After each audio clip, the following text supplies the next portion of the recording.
Allons enfants de la patrie, le jour des gloires est arrivé.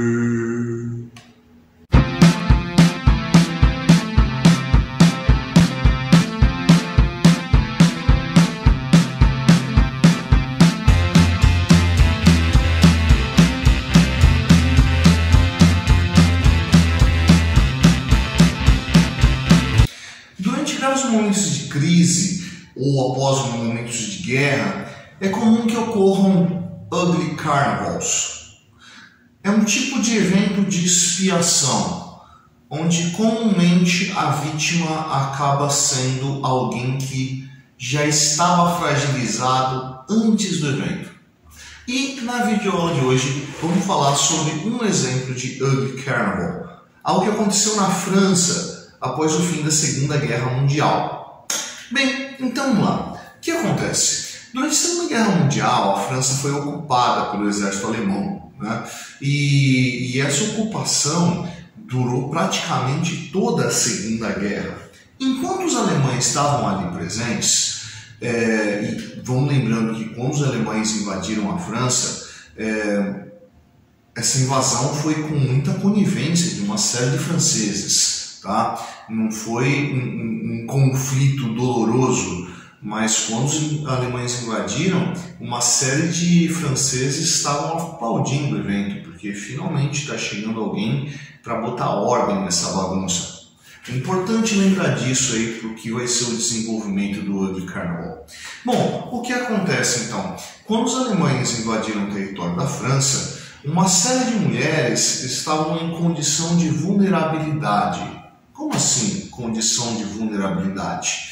Né? Muitas delas eram viúvas, né? Algumas delas mães solteiras, outras órfãs, sem ter uma família que a sustentasse.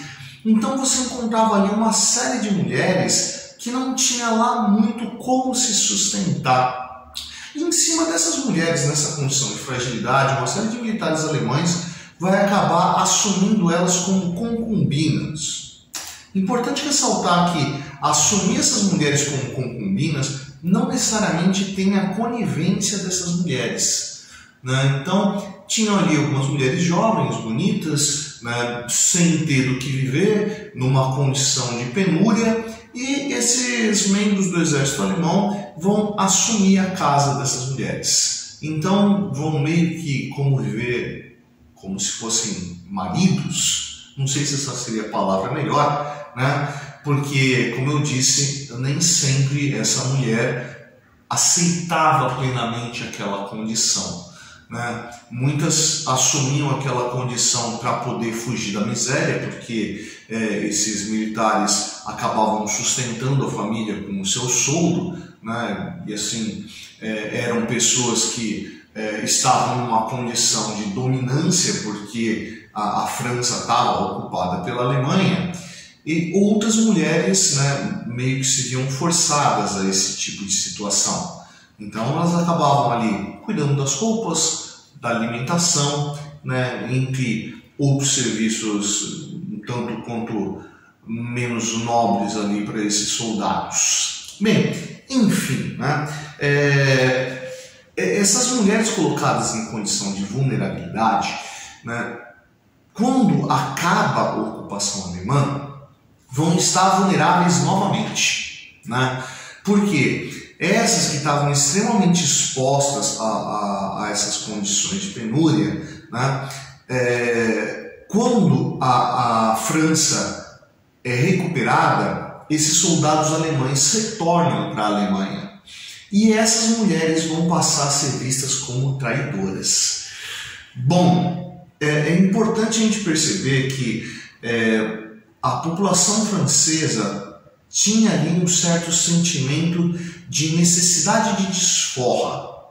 Por quê? Porque vamos pensando ali que quando a Alemanha assume a França, assume esse território francês, essa dominação acabou sendo meio que uma castração dos franceses, como se os franceses tivessem sido emasculados pelos alemães. algo do tipo, né? Nós estamos assumindo a terra que é sua. E vamos lembrando que eles assumiram, inclusive, algumas mulheres que eram dos franceses, se é que a gente pode usar uma expressão desse tipo, né? Então, com essa saída dos alemães, a população francesa que permaneceu sentiu uma necessidade de vingança. E essa necessidade de vingança não poderia ser feita sobre os alemães.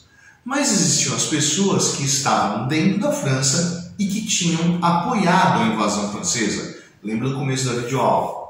Bom, então os franceses poderiam reagir àqueles que eram traidores da França.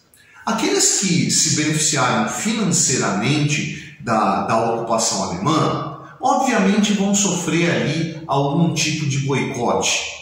Aqueles que apoiaram politicamente a invasão da França pelos alemães, também vão passar a ser mal vistos e não vão receber apoio popular em relações políticas. Mas tudo isso acabava sendo algo muito pouco visual. Ainda tinha alguém que poderia criar esse efeito visual, que eram aquelas consideradas traidoras morais da França durante a ocupação alemã. As mulheres que se tornaram concubinas ou que acolheram os soldados alemães dentro de suas casas ou que foram coniventes com esses soldados alemães dentro do seu território em troca de algum apoio.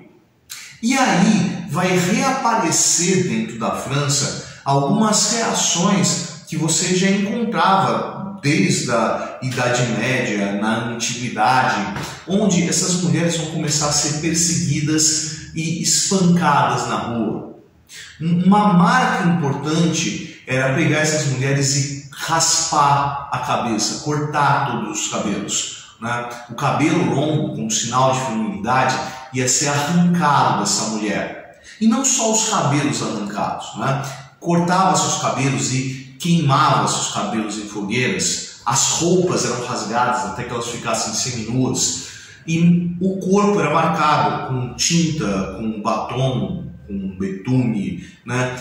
Comumente com uma suástica marcada na testa, nas faces, no peito, nas costas, né? Para que fosse reconhecido o porquê que aquela mulher estava sendo violentada, porque aquela mulher estava sendo humilhada, né? Então essas mulheres ali, seminuas, com uma imagem desgraçada, com as cabeças raspadas, o corpo marcado, eram levadas de local em local público para ser humilhada, para que as pessoas xingassem, cuspissem, atirassem coisas nelas, batessem nessas mulheres, em alguns casos até que elas morressem.